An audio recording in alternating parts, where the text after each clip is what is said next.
Okay, well, before I begin, I just want to thank everybody in here. Thank you for your time. It's really an honor to be here today.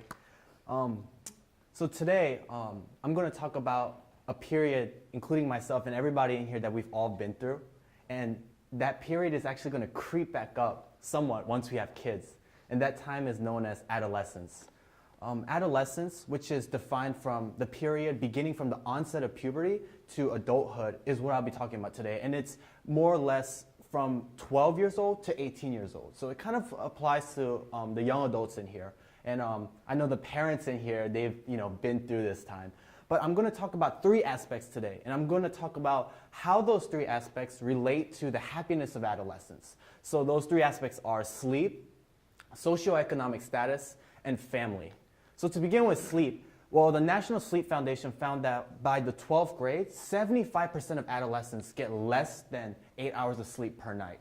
Unfortunately, this proves harmful because for proper cognitive development and function, adolescents require a minimum of 9 hours of sleep. And what exactly are the causes that cause this lack of sleep in adolescence? Well, we have two, and I'm pretty sure everybody here is going to be familiar with these two, and they're electronics and caffeine. So Judith Owens, she's actually she's the director of sleep medicine at Children's National, and she did a study where she took 100 adolescents from a Pennsylvania suburb. She tested them, and from that sample, she concluded that 90% of those adolescents had a TV in his or her room, and 44% reported to being on their cell phone, looking at YouTube videos, being on Twitter, browsing through Tumblr, and 40% reported to talking on their phone. Well, the problem with this is, although it's not really evident, the light that comes from that electronic screen suppresses melatonin production. And if you don't know what melatonin is a sleep hormone which regulates sleep, making your patterns while you're sleeping and your depth of how well you sleep, and it regulates all of that. And what the light from the electronic screen does is it suppresses that melatonin, making falling asleep a more difficult task.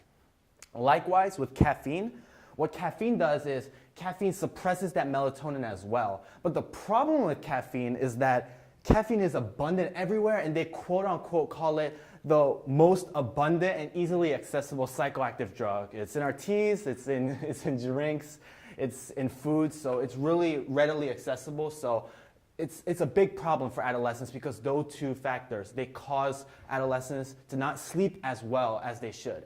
Now, you may think, what exactly are the consequences of a lack of sleep in adolescence? And I just have a few to present to you. Well, a lack of sleep can cause anxiety in adolescence, depression in adolescence, and suicidal thoughts in adolescence, and can even lead to poor academic performance.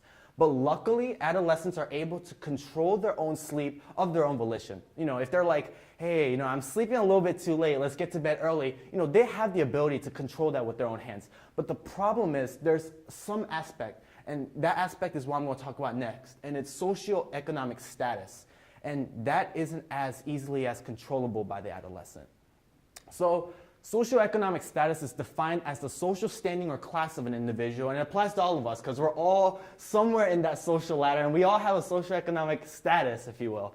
And what socioeconomic status has proven to show is that it shows that it could largely affect the happiness of an adolescent. And the reason, even though it's not quite evident when you look at it, firsthand, is kind of there. It's because the adolescents who tend to be surrounded by lower socioeconomic conditions, they're poor academically. And the reason is they're unable to attain those resources, such as textbooks, such as prep courses, such as SAT classes, and all those resources that they need in order to further their academic performance. So we know that socioeconomic status could affect socioeconomic status could affect academic performance negatively.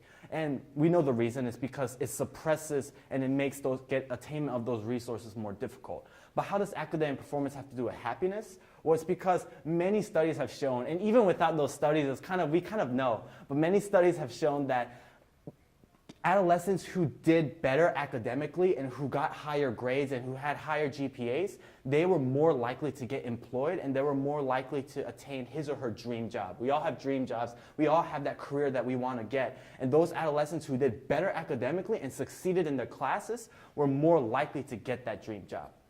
So the attainment of that dream job is largely linked to happiness because adolescents and those people who are satisfied with his or her work were more happy, pretty much. They were satisfied through their work and they found fulfillment through their work. So how does this all relate to socioeconomic status? It's because the emphasis is placed on that. It's because socioeconomic status could actually make academic performance more difficult because it could actually make you not do as well in school and in the classroom.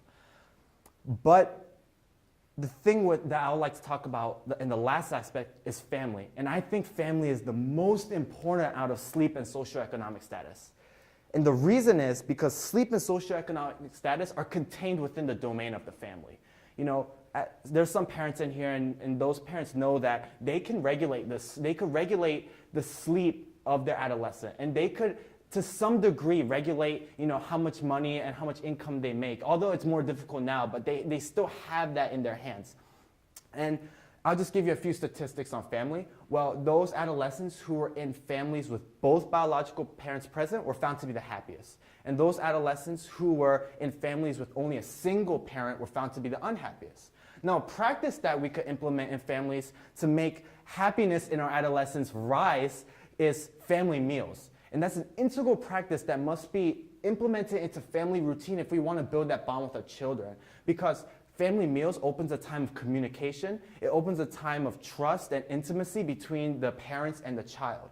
And I know from personal experience that a lack of family meals really is a detriment to an adolescent's happiness. Because me growing up, I never had that time with my mom, my dad, and my brother to just sit down at the family meal every night and just sit down and just talk. And we never had that because my parents are always working. And I know with regards to that, it did leave a hole in my heart to some bit. So I encourage you parents and I encourage the young adults and the soon-to-be parents, which are the youth in here, to implement that routine and that family practice within the home. If you already have kids, please, if you're not already, try to implement the practice. And for us, the college kids, I encourage you guys to try to implement that practice once you have kids, because I know it could largely affect their happiness. And, it seems like adolescence, we all go through it. It seems like it's a time of annoyance and badgering. They go through puberty, they're happy one moment, the other moment they're sad, the other moment they're angry, and then emotions are everywhere. But after all the dust clears, adolescents, they just want three things. And this is kind of the takeaway of my spiel, so I hope you guys could get something out of it. But there's three things that adolescents want, and they just want that connection, they want the trust, and they just want love.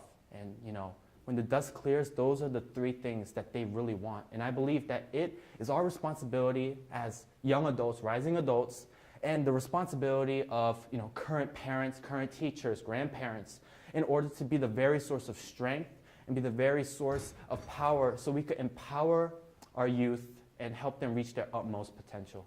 Thank you.